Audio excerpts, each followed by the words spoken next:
எத்தனை கிழங்கு விதைச்சோம்? அதுல 2 கிழங்கு தான் நம்ம விதைச்சோம்.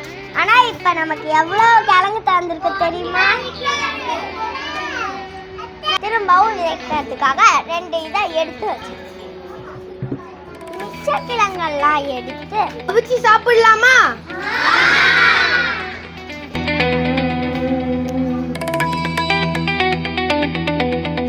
பாத்தீங்களா, கொதிச்சிட்டு இருக்கு. இந்த சான் பார்க்கலாமா? அழகா வெடிச்சு வந்துருக்கு பாருங்க. எல்லாரும் சர்க்கரை கொல்லி கிழங்கு சாப்பிடலாமா?